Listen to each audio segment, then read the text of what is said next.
It's 8 a.m. on a cold morning in the suburbs of Helsinki, and these primary school children are getting ready for class. This morning's lesson, ancient history. Well, they are reading with pairs some text about Egyptian ancient life. They are reading, and then I'm going to ask something, what did they find out from the book? I think we all are ready now. This is a school system that for years has been among the world's best. And then what about this gold one? Yeah, Minttu, please. Ja miehetkin molemmat on käyttänyt meikkiä. And yet these kids will spend half as much time in a classroom as Australian children. When you go to the first grade, when you are 7 years old, the amount of hours is 20 hours a week. It's the minimum. And then it gets more hours the older you get, but it's still less than in many countries in Europe or in the world. In Finland, it's individual teachers who decide how the curriculum is taught, including how much technology should feature in their classrooms. Me tehdään sellaista pyramidiprojektia, missä nyt me kirjoitetaan hieroglyfeillä meidän nimet paperille ja sitten me tehdään classroomista tehtäviä. 11-year-old Minttu Latomaki asks to leave class to work at the school's own student-run cafe. You can go. Yeah, that's okay. Shut your books down.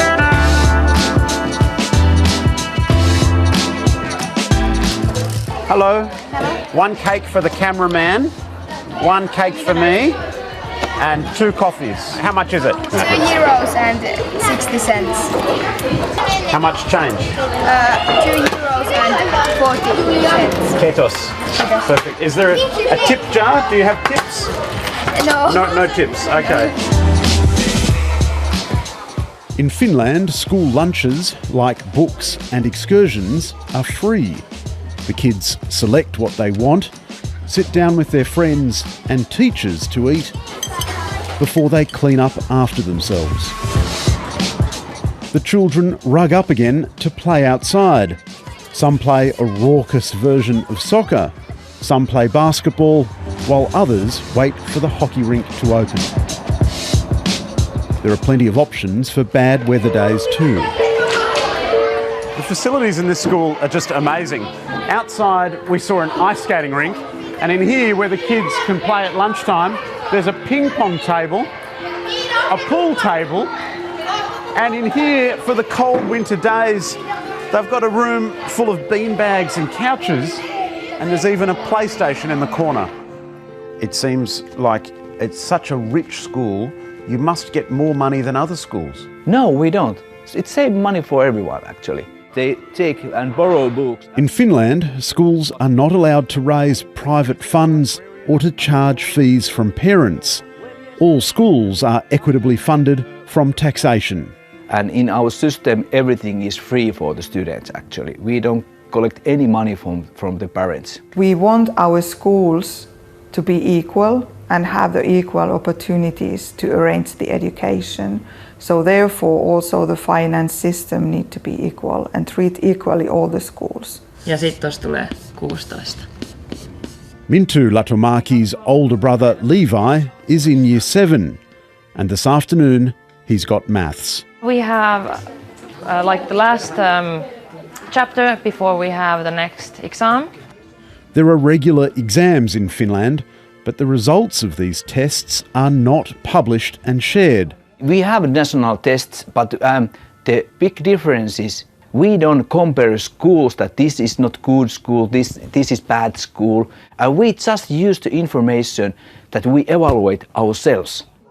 But perhaps the single biggest difference in Finnish education is the standard of teaching.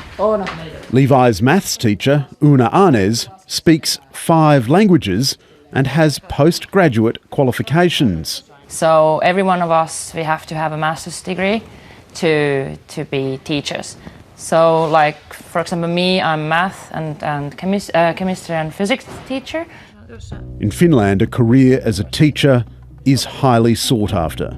To enter the studies in university, actually, it's really hard. They take something like 10% to study teaching. If you really want to be a teacher, it can't be your second or third or I don't know what kind of option. It has to be your first. I believe that they know what is the best for our children. I'm not a teacher, I don't have that education, so we don't interfere their work. In Finland, there's little anxiety about finding the right school for your child.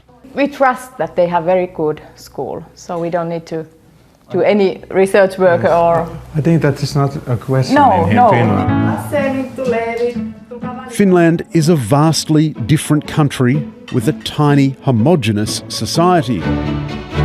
But its education success must surely offer some lessons for Australia. I would like to say that try to build the system that you trust the people. And its investment in teachers seems an obvious place to begin.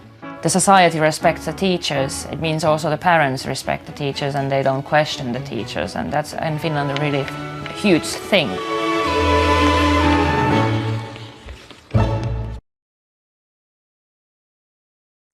Hi, I'm Lee Sales. Thanks for watching this story. If you'd like to watch more of 730's stories, they are on the left of your screen. And tap on the button below to subscribe and get the latest from ABC News.